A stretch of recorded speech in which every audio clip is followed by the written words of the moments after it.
avez 28 ans à l'époque, lorsque vous avez décidé donc de créer votre propre agence immobilière. Pourquoi vous avez osé vous lancer dans cette activité ? Alors, mon mari était déjà dans le domaine de l'immobilier, donc on en parlait beaucoup. C'est un domaine qui m'intéressait aussi. Donc, et en fait, ma formation, à la fois commerciale, le peu de formation juridique que j'avais, permettait de très vite comprendre le cadre, je dirais, légal de ce métier. Et puis après, il a fallu, bien sûr, tout apprendre sur le terrain. Uniquement sur le terrain ? Oui. Aujourd'hui, quand on veut devenir agent immobilier, il y a des formations spécifiques que l'on doit suivre. Tout à fait. Alors, c'est toujours possible de rentrer dans une agence et d'apprendre aussi dans le cadre de l'agence, mais c'est important aujourd'hui de se former. Le cadre légal a beaucoup augmenté en 20 ans. Au départ, il était beaucoup plus léger quand j'ai commencé ce métier. Aujourd'hui, c'est beaucoup plus structuré. On a des lois qui sont venues agrémenter notre métier. Et puis, si on veut avoir sa carte de transaction, c'est important d'avoir le diplôme dès le départ. C'est un métier qui réunit, vous le dites, des compétences techniques, relationnelles et émotionnel. C'est ça. Parce qu'on intervient... Alors, dans mon métier, en tant qu'agent immobilier, je fais beaucoup de résidences principales. Donc, on intervient dans la vie des gens à des moments clés de leur vie. Donc, que ce soit un nouvel enfant, un décès, un divorce, un mariage. Il y a beaucoup d'opportunités dans la vie qui font qu'on change de logement. Et c'est vrai qu'il faut un côté humain quand on fait ce métier. Parce et vous, que c'est ce que vous aimez ? Oui, c'est ce que j'adore. Le partage avant tout. Les avantages et les inconvénients du métier qu'il faut accepter d'emblée, ce sont lesquels ?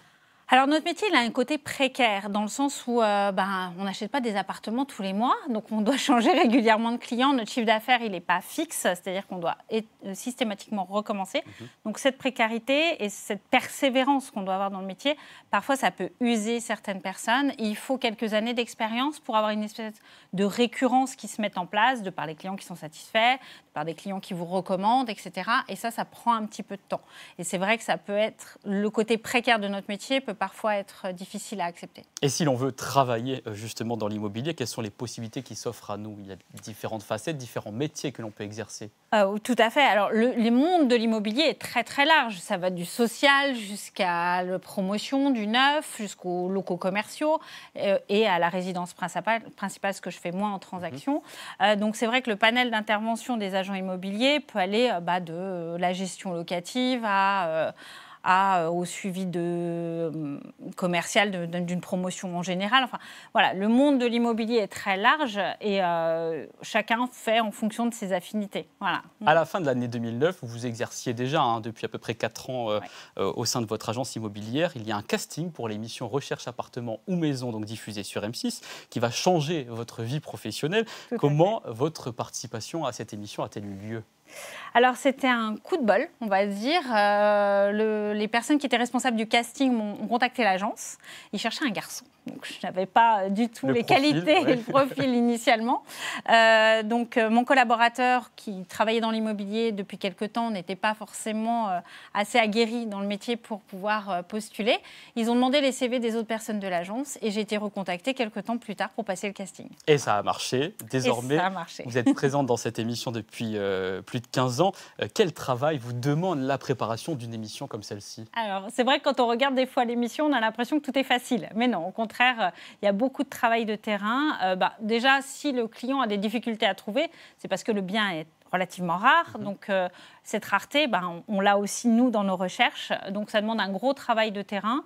Et c'est vrai qu'on ne le voit pas du tout à la caméra, mais nous, c'est souvent une semaine, 15 jours de travail de terrain à fond. C'est-à-dire qu'il faut dégager du temps sur votre emploi du temps en tant qu'agente immobilière pour vous consacrer à cette émission. Tout à fait. C'est ce qui était difficile au début parce que je n'avais pas une structure commerciale suffisamment importante et du coup quand je faisais l'émission je ne travaillais pas sur le terrain en fait donc je perdais du temps aussi sur mes dossiers perso et de l'argent aussi in fine mais finalement c'était aussi pour mieux rebondir après. Bien sûr. Que vous apporte la notoriété issue de cette émission ?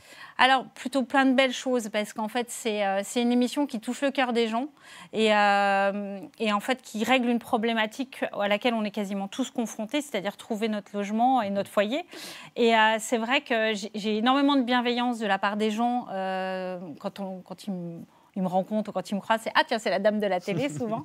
Et puis, c'est une notoriété, forcément, la télé, on a accès à tout le monde. Et la visibilité que ça vous apporte est très importante.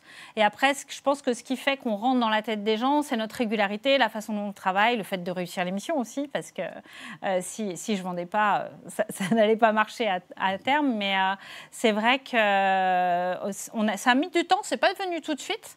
Mais maintenant, c'est vraiment quelque chose, on est rentré un peu dans la vie des gens et ils nous reconnaissent dans la rue, mais c'est toujours très bienveillant. Parce que dans ce livre, effectivement, vous parlez de ce rapport à la notoriété, comme vous venez de le faire, et surtout la façon dont vous avez appris à la gérer, et notamment par le biais des réseaux sociaux. Alors oui, au début, en fait, on a un peu le syndrome de l'imposteur, enfin, on a l'impression d'être quelqu'un comme tout le monde, parce que je suis quelqu'un comme tout le monde, mais c'est vrai qu'on a du mal à gérer l'impact qu'on peut avoir, que les médias peuvent avoir, et ce que ça peut vous apporter, en fait. C'est plus là où j'ai appris à gérer ça. Et en fait, c'est d'utiliser son image et le fruit de notre travail, parce que quelque part, c'est aussi ce que je vous disais, un investissement important quand je fais les émissions, et de tirer les fruits du travail qu'on a effectué et de la notoriété qu'on a acquise avec les années. Et notamment par la possibilité d'écrire un livre, comme celui qu'on est en train de présenter, Les secrets d'une agente. Alors, vous transmettez aussi beaucoup de conseils dans ce livre pour se lancer dans l'entrepreneuriat, notamment lorsqu'on est une femme. Est-ce que pour vous, justement, c'est plus difficile que lorsqu'on est un homme ? Alors, je pense qu'avec les années, c'est devenu plus accessible. Moi, je vois aujourd'hui, ne serait-ce que le métier de l'agent immobilier, c'est beaucoup féminisé, même chez les notaires. Au début, c'était très masculin quand j'ai commencé. Et aujourd'hui, il y a beaucoup de femmes qui sont à différents postes. Donc, je pense qu'aujourd'hui, les difficultés ne sont pas les mêmes qu'il y a 20 ans. Mais c'est vrai que c'est difficile de jongler avec tout. C'est-à-dire qu'on doit être une bonne maman, bien tenir sa maison, être un bon chef d'entreprise, savoir gérer, puis en même temps faire du chiffre. C'est vrai que quand on a une petite structure, on est obligé d'être à tous les postes, en fait, et d'avoir toutes les casquettes. Alors, des fois, on se dit, oulala, la tâche, elle est insurmontable parce qu'on n'a personne sur qui se reposer. Mais finalement, ça vaut le coup d'investir, ça vaut le coup de persévérer parce que les premières années, les premiers temps sont un peu durs. Puis après, ça roule si on réussit dans ce qu'on fait. Et vous